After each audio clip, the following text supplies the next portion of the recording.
¿Qué tal? ¿Cómo les va? Muy buenos días, buen comienzo de semana para todos. Como fue anunciado, hoy nos centramos en el sector inmobiliario, vamos a hablar de la compra y venta de inmuebles, también de los alquileres. Recibimos a Julio Villamide, un experto en la materia, un consultor inmobiliario a quien le agradecemos su presencia. Gracias por venir. Gracias por la invitación. Bueno, a ver, si tuviera que hacer un primer pantallazo, ¿cómo está el mercado inmobiliario en general? Sí, digamos que desde la reactivación que empezó a partir de 2006 aproximadamente, luego de la crisis de 2002, el último semestre de 2015 y el primer semestre de 2016 podemos ubicarlos dentro de los peores momentos, también con el primer semestre de 2009 y el tramo final de 2008, producto de la crisis financiera en Estados Unidos y los coletazos a nivel local. Es decir, estamos en un nivel de actividad bajo porque además coincide una baja en la demanda en las principales plazas destinadas al mercado externo, que son Punta del Este en primer lugar y Colonia en segundo lugar. Y en segundo lugar porque el mercado local ha estado con un enlentecimiento muy claro en el nivel de transacciones, ha habido una caída en la cantidad de créditos hipotecarios, todo lo que coincide con un nivel de optimismo de los consumidores que está por debajo incluso de la crisis de 2009. ¿El enlentecimiento o la situación es peor de lo que se podía imaginar? Sí, probablemente, si me retrotraigo a mediados de 2015, probablemente haya sido peor. ¿De cuánto estamos hablando? ¿Un descenso de cuánto, por ejemplo, el número de transacciones? Y un descenso del entorno del 20% aproximadamente, que es un descenso importante. En 2009 tuvimos un descenso mayor, una caída mayor, pero bueno, en aquel momento el impacto de la crisis internacional, sobre todo sobre los bancos y sobre el otorgamiento de créditos fue muy grande y ahí tuvimos casi 30% de caída. ¿Y eso se acompasa con una caída del nivel de precios? No, tampoco pasó en 2009. Es un fenómeno raro porque si bajan las transacciones, que se mantengan los precios es como algo difícil de explicar. Los mercados inmobiliarios suelen acomodarse por dos variables, o por transacciones o por precios. Si los precios bajan, probablemente el nivel de transacciones se mantenga bastante estable, es decir, haya más gente dispuesta a comprar a esos nuevos precios.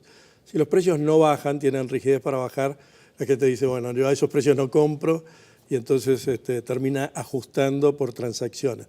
Difícilmente ajuste por las dos cosas, tiene que haber una crisis como la de 2002, donde caen los precios y a su vez cae el nivel de transacciones. Pero en general, en los últimos tiempos, tanto aquí como en Argentina, lo que hemos percibido es un ajuste por transacciones y no por precios. En 2009 pasó lo mismo. Las transacciones cayeron 30%, pero los precios subieron 9% en ese año 2009. Claro. Ahora, si alguien, por ejemplo, está urgido de vender, ¿no? Usted como consultor inmobiliario, como operador en el rubro, si alguien dice, bueno, yo tengo que vender y realmente el mercado se está moviendo poco, el número de transacciones bajó, el mercado, los créditos hipotecarios bajaron casi un 40%, ¿qué recomendación le hace a aquel que está urgido de vender? Ajustar sus precios, escuchar contraofertas y en definitiva adaptarse a los nuevos valores del mercado. A ver, la recomendación es para el que tiene que vender que baje los precios. Si necesita vender ya, la única alternativa, es decir, si yo estoy vendiendo algo a 100 y no lo puedo vender, significa que ese no es el valor del mercado en este momento por lo menos. Por lo tanto, si recibo una contraoferta de 80, la tendré que escuchar porque muy probablemente esa sea mucho más razonable con la situación de la coyuntura. ¿Y está pasando eso, que la mayoría de los que están vendiendo por debajo del valor que en un principio pensaban vender? No, los precios no han ajustado a la baja. Los precios... Ni siquiera en las transacciones que se concretan. Porque no. Quiero ponerme del otro lado también y saber, cuando se dice los precios no han ajustado a la baja, ¿son los precios de publicación o los precios de venta efectivos? Nosotros procesamos, tenemos un convenio con la Dirección de Registros y procesamos con la consultora y la revista Propiedades el 100% de las transacciones que hay en Montevideo desde hace 25 años. Por lo tanto, cuando decimos los precios suben o los precios bajan, no nos referimos a lo que la gente pide, sino a los efectivamente concretados. Y la realidad es que los precios recién han comenzado a ajustar a la baja en los primeros meses de 2016, porque ha habido una devaluación antes muy importante del peso uruguayo, es decir, una suba del dólar importante, pero me atrevería a decir, no tenemos los datos de los últimos meses, que efectivamente con el descenso en la cotización del dólar, muy probablemente esa caída haya cambiado de signo y los precios hayan vuelto a subir en dólares. Ese es un fenómeno interesante también para contarle a la gente. ¿Cuánto influye la oscilación o la variación del precio del dólar en el precio de venta de los inmuebles? En la cabeza de la gente los precios están expresados en dólares.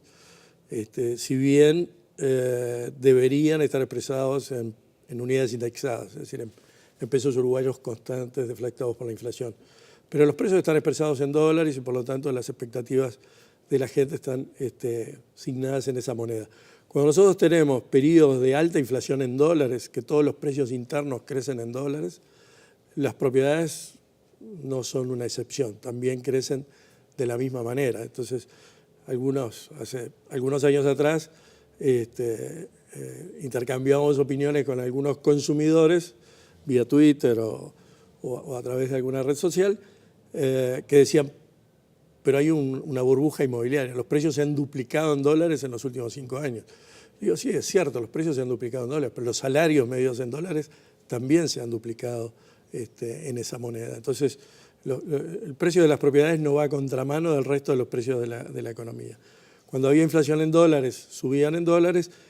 Cuando empezó la deflación en dólares, tuvieron resistencia a bajar, natural, porque nunca pudieron capturar toda la inflación en dólares durante el periodo de inflación, pero en algún momento tendían a bajar. Cuando empezaron a bajar, probablemente en el primer trimestre de este año, otra vez el dólar empezó a bajar a nivel local y entonces muy probablemente, no tenemos datos recientes, pero los precios vuelvan a subir en dólares. Es decir, hay una relación, no tan directa, pero hay una relación al fin entre la cotización, entre el tipo de cambio y los precios de la vivienda. Usted se mete ahí en un tema que me parece bien interesante, lo hemos conversado, en verdad es una conversación de boliche que uno puede mantener con sus amigos, con familiares, y es el tema de los precios que se pagan aquí por los inmuebles. Y hay quienes dicen, bueno, en Uruguay se ha perdido el valor de lo que es la moneda. Cualquier propiedad en algún barrio vale 150, 200, 250 mil dólares.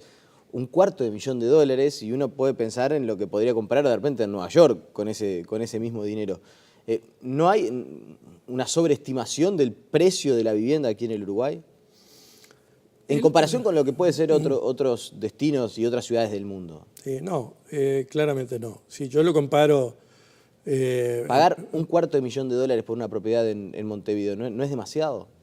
Bueno, depende de la propiedad, pero tenemos en cualquier ciudad argentina, no digo Buenos Aires, propiedades que puedan valer bastante más de $250,000. Siempre hay un momento, sobre todo después de un boom como el que tuvimos sobre fines de los 70, en el que se pierde la perspectiva de los precios.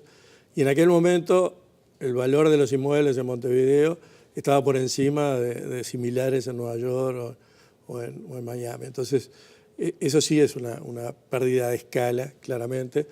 Los valores tienen que guardar relación con la capacidad de pago del consumidor local, con el costo de construcción, que es el más alto de América Latina, el de Uruguay, y esa es una base que no podemos perder de vista. Y, por otro lado, en una comparación regional, sobre todo en un mercado donde los inversores hoy ya no están cautivos de una plaza, sino que invierten en Asunción, o en Buenos Aires, o en Miami, o en España, o en San Pablo, donde encuentren oportunidades de negocio. En esa comparación regional e internacional que nosotros hacemos regularmente, estuvimos peor. Hace un año y medio, nuestros precios en Montevideo estaban por encima de los de Buenos Aires, y eso sí no guarda relación ni con los ingresos, ni con la capacidad de pago vía créditos, ni tampoco con los costos de construcción. Pero eso ha cambiado, sobre todo en los últimos 6 o 7 meses. Cuando eso pasó, los inversores argentinos dejaron de invertir en Montevideo.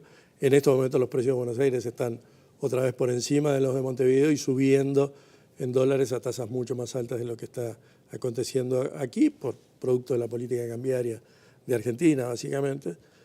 Y entonces, ahora, si los precios no disminuyeron, ¿por qué se da esa relación de por qué hasta hace unos meses estábamos caros y por encima y ahora... tipo de cambio puro, ¿no? Es tipo de cambio puro. Por la misma razón que hace un año y medio los uruguayos nos íbamos a Buenos Aires a comprar y estaba todo regalado, y en estos momentos los argentinos están batiendo récord llegando al país y les parece todo baratísimo en Uruguay. Es decir, los precios son los mismos, no es que un país esté caro o barato en términos de dólares, sino que si el tipo de cambio se plancha en un país como una política para, por ejemplo, en el caso de Argentina, sostener la inflación a la baja, el país tiende a encarecerse en dólares y por lo tanto eso significa que va a haber más turistas de ese país yendo al exterior. ¿Y cuáles son los barrios, o por lo menos aquí en la capital, donde más se ha sentido el enlentecimiento? Que es más dificultoso las transacciones y la compra-venta de inmuebles. Había cuenta que siempre hay algún segmento que siente más el impacto. Entonces, ¿son los inmuebles costeros? ¿Son en aquellos barrios del mayor poder adquisitivo o se dan en aquellos barrios donde siempre la transacción de inmuebles fue a precios más moderados? No, probablemente el impacto mayor se sienta en la costa, ¿no? Porque además la costa quedó al margen del único fenómeno que cambió esta realidad de recesión del mercado inmobiliario, que son las viviendas promovidas por la ley 18795, las mal llamadas viviendas de interés social. Mal llamadas. Mal llamadas porque en realidad eso tiende a confundir a la gente. En el imaginario de la gente, y me incluyo, vivienda de interés social es la vivienda destinada a los sectores de menores ingresos. Y en rigor, cuando se presentó esta propuesta desde la Asociación de Promotores y el gobierno la promovió durante la administración anterior, siempre se intentó sustituir a las viviendas que antes construía, en la década del 90, por ejemplo, el banco hipotecario para categoría 2 y 3, cuyos precios eran iguales a los de este tipo de viviendas promovidas. Simplemente que aquellas se hacían 100% con dinero público y estas se hacen 100% con dinero privado. Pero en rigor, lo que se intentaba con esto es que la clase media la atendiera al sector privado y liberara recursos para que el sector público sí, efectivamente, pudiera destinar sus escasos recursos a las viviendas de interés social, que son las cooperativas, las viviendas que puede construir el Ministerio de Vivienda, las del PIAE para erradicar asentamientos, etc. Esas son viviendas de interés social. Estas son viviendas destinadas a un sector que tiene capacidad de pago, capacidad de ahorro y que por lo tanto tienen el mismo juego de oferta y demanda que la promoción privada anterior en la costa. ¿Y urge que se modifique esa ley que ya fue modificada en el pasado periodo de gobierno y que ha provocado, según lo que dicen algunos operadores, un enlentecimiento por lo menos en la construcción? Sí, nosotros estimamos, cuando las autoridades del Ministerio nos citaron, cuando estaban estudiando la introducción del tope de precio al 25% de las viviendas de los nuevos proyectos en Montevideo, nosotros estimamos que si efectivamente se tomaba esa medida iba a caer en un 50% la cantidad de viviendas nuevas presentadas por los promotores. Eso efectivamente pasó en los 2 años posteriores a que efectivamente en julio de 2014 se introdujo ese tope, bajó 49% la cantidad de viviendas promovidas. Con lo que si hay menos viviendas promovidas hay menos oferta y muy difícilmente con menos oferta los precios bajan. Lo que pasó es que los precios incluso durante 2015 crecieron más en este tipo de viviendas promovidas que en la propia costa de Montevideo. Yo creo que ahí se perdieron miles de puestos de trabajo y se perdió la oportunidad de haber seguido con una intensidad de inversiones interesantes. Yo tampoco atribuyo el 100% de la caída a la introducción de este tope, sino que hay también condiciones de desaceleración de la economía, incremento de la tasa de desocupación, etcétera, que hicieron cambiar el horizonte para muchos compradores. Ahora, ¿por qué se han construido miles de viviendas desde la aprobación de esta ley? Muchas en lugares donde realmente hacía falta reactivar el mercado y sin embargo, por ejemplo, el precio de los alquileres no ha disminuido en todo lo que se pensaba cuando por lo menos se presentó la ley. O sea, se decía aquel razonamiento de, bueno, se van a construir miles de viviendas, seguramente muchas sean por parte de inversores, no de personas que necesiten su primera vivienda para irse a vivir. Lo más probable es que el precio de los alquileres tienda a moderarse. Eso es lo que decía el gobierno, por ejemplo, cuando presentaba la ley. Sí, nosotros también hicimos ese pronóstico y esa proyección cuando allá por 2013 aproximadamente. Lo que aconteció es que el ritmo de producción y de entrega de vivienda fue muy inferior al que uno hubiera proyectado después de un primer año espectacular de la ley, ¿no? La ley se aprobó sobre fines de 2011 y en 2012 se presentaron como 6.000 viviendas. Y eso era un ritmo realmente fantástico. Si uno proyectaba eso al futuro, iba a tener un impacto sobre el mercado de alquileres importante. Recién lo estamos viendo en estos últimos meses. En los últimos 6 meses, el precio de los alquileres en el interior y en Montevideo ha caído en términos reales. Los cambios en el mercado de alquileres, conviene aclararlo, son muy tenues y muy graduales en el tiempo. Nunca hay, salvo que haya un acontecimiento dramático como fue la ley de octubre de 1985 que reguló el mercado de alquileres y provocó que una tercera parte de los propietarios se llevaran las viviendas al mercado de alquileres y los precios se triplicaran. Salvo esas cosas absolutamente excepcionales que afortunadamente no han vuelto a ocurrir y no está previsto que ocurran. Los cambios son muy graduales, pero ya tenemos un semestre de caídas en términos reales y daría la sensación que eso ya es un cambio de tendencia, es decir, que aquello que habíamos proyectado que podía pasar en 2015 efectivamente está empezando a pasar sobre el segundo semestre de 2016 y que esa tendencia podría mantenerse en el tiempo en la medida, sobre todo, que aumente otra vez el ritmo de presentación de proyectos. Más allá del enlentecimiento del mercado, lo que hay también es, bueno, empieza a haber mayor oferta y eso es lo que empieza a tender a bajar el precio. Sí, el mercado en términos generales ha bajado su nivel de transacción y lo ha salvado en cierta forma el segmento de viviendas promovidas. Ese segmento no ha parado de batir récord de venta desde que se aprobó la ley hasta ahora. O sea, las viviendas que hoy se comercializan siguen siendo estas construidas, la mayoría siguen siendo las construidas bajo este régimen. Sí, y sobre todo porque muchas de ellas son adquiridas por inversores. Había una cosa que nos preocupaba hace 7, 8 meses atrás y es que las condiciones excepcionales que hubo en el país durante el periodo 2007-2013 de tasas de interés muy bajas y un nivel de ahorro a nivel de la economía local importante que llevó a que en el interior se invirtieran más de 5.000 millones de dólares en viviendas para alquilar en ese periodo, ya no iba a ser posible que existieran en los próximos años. Por lo tanto, habíamos advertido a algunas autoridades del gobierno que deberían seguir eso, monitorearlo con precaución, porque si eso se mantenía así y el ritmo de introducción de nuevos inversores al mercado de alquileres se detenía, podíamos tener otra vez un crecimiento de los asentamientos irregulares. Afortunadamente, estos cambios legislativos y tributarios en el mundo que están haciendo la ley de blanqueo, el fin del secreto bancario, etcétera, están llevando otra vez a mucha gente, aún en condiciones más adversas que las que había hace algunos años atrás, rentabilidades menores, perspectivas de valorización menor del precio de los inmuebles. A pesar de eso, muchísimos inversores están otra vez retornando al mercado de alquileres para comprar viviendas con fines de renta y eso está haciendo aumentar significativamente el tamaño del mercado de alquileres. Para tener una idea,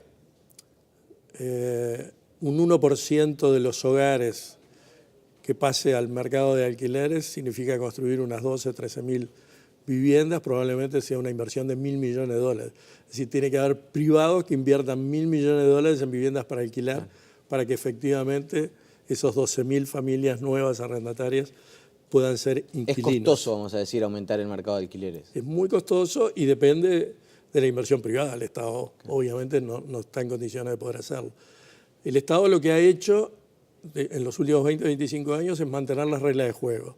Es decir, hay libertad de contratación, esto es un negocio entre privados, el Estado no se mete, por lo tanto cuando los precios bajen, bajarán y cuando los precios suben, subirán, pero el Estado no va a volver a cometer el error de 1985, donde todos los partidos regularon mediante una ley el mercado de alquileres. Se me fue la entrevista prácticamente y hay varios temas que me quedan pendientes. Por ejemplo, para aquella persona que nos esté mirando en el centro del país, en Paso de los Toros, donde se dice que va a haber una tercera planta de celulosa, ya hubo un buen trabajo del diario El Observador que salió hace algunos días, vinculado a cómo el anuncio simplemente ya había impactado en el mercado inmobiliario de Paso de los Toros. ¿Qué es lo que hay que esperar para esa zona del país?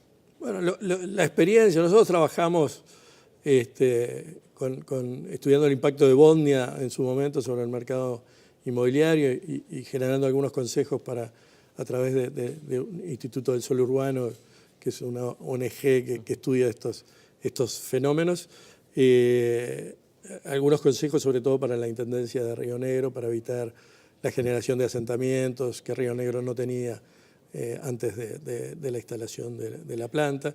Y después lo hicimos también en Conchillas, ahí ya a pedido de privados, aunque presentamos un plan de ordenamiento territorial que fue declarado de interés departamental por la Intendencia de Colonia para el desarrollo de esas zonas urbanas. Lo que uno debe esperar es que hay una inflación de expectativas muy alta al principio, los alquileres se van al diablo. Una especie de baño del Papa. Sí, más o menos, donde un alquiler de 9.000 pesos puede pasar a 2.000 dólares tranquilamente, pero eso es algo muy circunstancial. Después el mercado tiende a regularse, pero sí, al principio y aún antes de que efectivamente desembarquen los primeros técnicos para empezar a desarrollar los trabajos de campo previo al inicio de la construcción, hay una inflación de expectativas enorme, hay una distorsión del mercado inmobiliario brutal, hay eventualmente una expulsión de la población más vulnerable. O sea, la gente de Conchillas que alquilaba hace 20 años y pagaba siempre lo mismo, y un buen día vio que el alquiler de sus viviendas se había quintuplicado y que tuvo que buscar una solución alternativa porque no podía pagar los precios que estaban dispuestos a pagar los extranjeros que venían, ¿no? Julio Villamide, le agradecemos su presencia esta mañana aquí en Tele Buen Día y seguramente lo volveremos a estar convocando en algún momento. Con todo. La pausa y seguimos con muchas noticias.